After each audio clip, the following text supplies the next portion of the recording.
जी संघर्ष यात्रा निघाली होती त्यावरती पोलिसांकडनं बऱ्या प्रमाणात नेत्यांना अटक करणं किंवा कार्यकर्त्यांना धक्काबुक्की करणं झालेला प्रकार होता। हा जो विषय हा चर्चेतनं संपला असता मला तो तसं होऊ दिलं नाही का?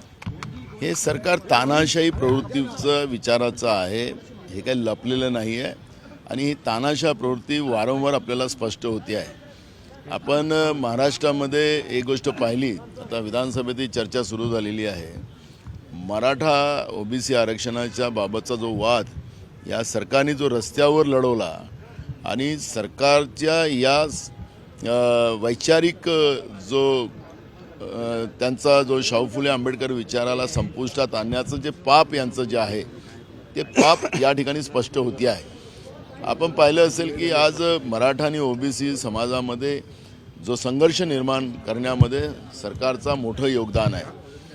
आपण एक गोष्ट अजून लक्षात येतं की जातीनिहाय जनगणना करण्याच्या दृष्टिकोनातून सातत्यानं काँग्रेसनी भूमिका मांडली, आमचे नेते राहुल गांधीजींनी मांडली, पण हे म्हणतात गरीब जात आहे, आता ह्या जाती नाही आहेत।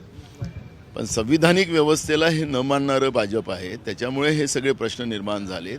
हा छत्रपती शिवाजी महाराजाचा महाराष्ट्र आहे आणि या महाराष्ट्रामध्ये न्यायिक भूमिका घेणं हे सरकारची जबाबदारी होती, पण हे सरकार वादविवादामध्ये राहिली आणि जी काही दरी आज ओबीसी आणि मराठा समाजामध्ये निर्माण झालेली आहे त्याचं सगळ्या पापाचा वाटेकरी भाजप प्रणित सरकार महाराष्ट्रातलं आहे आणि ती भूमिका आम्ही आज विधानसभेत मांडू।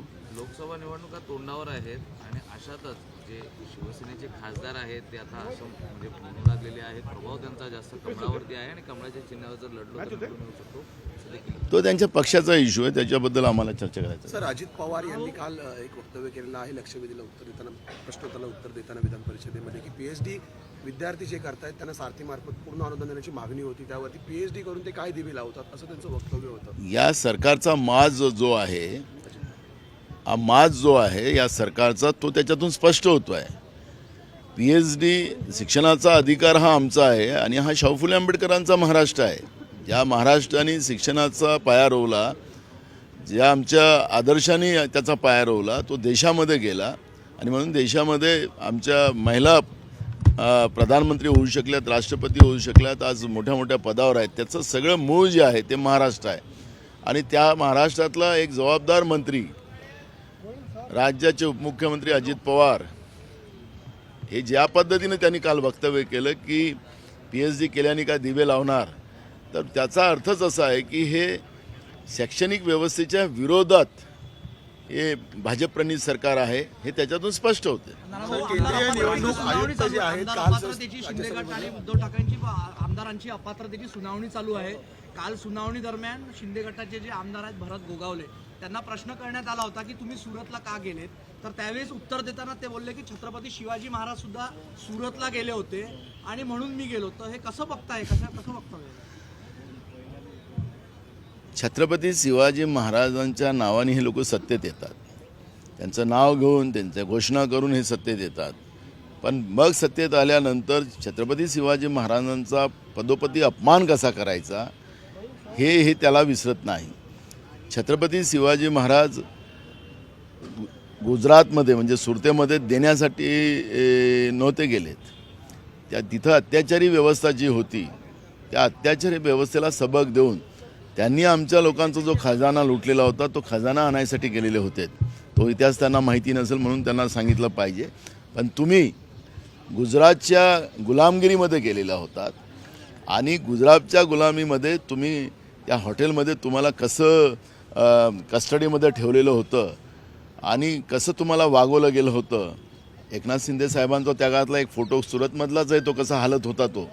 अशा वेळेस मी तुम्हाला एक सांगतो की शिवाजी महाराजांची तुलना हे त्या लायकीचे पण नाही, यांनी करू नये आपल्याबरोबर असा आमचा त्यांना सल्ला आहे। पण ज्या पद्धतीनं छत्रपती शिवाजी महाराजांचा हे अवमान करायला निघालेले आहेत, कारण की यांचे मंत्री पण त्यावेळेचे एक राज्यपाल तत्कालीन यांनी छत्रपती शिवाजी महाराजांचा अपमान केला, बाबासाहेब आंबेडकरांचा केला, महात्मा ज्योतिबा फुले सावित्रीबाई फुल्यांचा अपमान केला, यांचे अनेक मंत्री अर्धापेक्षा जास्त डझन त्यांनी पण आणि यांचे प्रवक्ते देशातले जे कोण होते त्यांनी पण छत्रपती शिवाजी महाराजांचा अपमान केलेला आहे।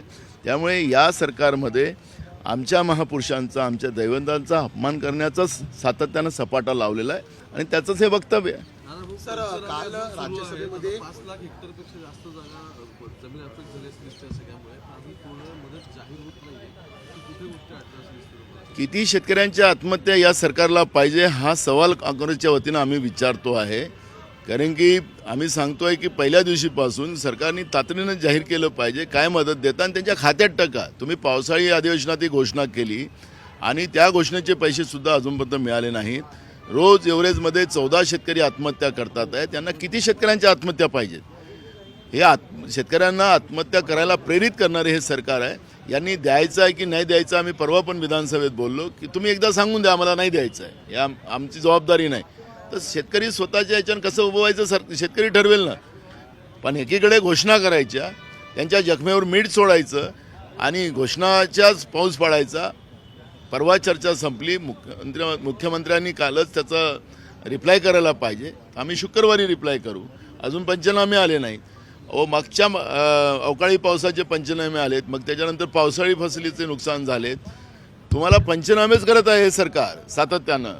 तर शेतकऱ्यांचा पंचनामा करायला निघालं काय आणि त्यांचा जीव घ्यायला हे सरकार निघालं काय?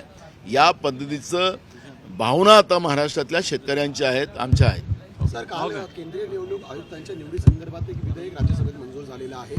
त्यानंतर विरोधकांनी सभात्याग केला एकंदरीत, कारण आता सरकारचा हस्तक्षेप असणार आहे या निवडीमध्ये. कसं आहे, निवडणूक आयोग ही स्वायत्त आणि तुम्हाला आपल्या लक्षात असेल की काँग्रेसनी सत्तेमध्ये असताना घटनादुरुस्ती करून आपल्याला मीडियाला आणि निवडणूक आयोगाला एक स्वायत्ता दिली आणि या स्वायत्तेच्या आधारावर, कारण की ह्या लोकशाहीचे मूळ स्तंभ आहेत, या स्तंभांना कुठेही डॅमेज होता कामा नये याची काळजी नेहमी काँग्रेसने केली. पण भाजप सत्तेत आल्यापासून निवडणूक आयोग असेल की मीडिया असेल, सगळे आपल्या ताब्यात कसं ठेवता येईल आणि हे सगळे स्तंभ संपवता कसं येईल याच्यावरचं काम करतात. हे काही नवीन भाजपसाठी नाही आहे, पण आम्ही याचा विरोध करू. देश विदेशातील प्रत्येक घडामोडींचे लाईव्ह अपडेट मिळवण्यासाठी आता साम टीव्हीच्या सर्व सोशल मीडिया प्लॅटफॉर्मला लाईक, फॉलो आणि सबस्क्राईब करा. तसंच सर्व नोटिफिकेशनसाठी बेल आयकॉन प्रेस करायला विसरू नका.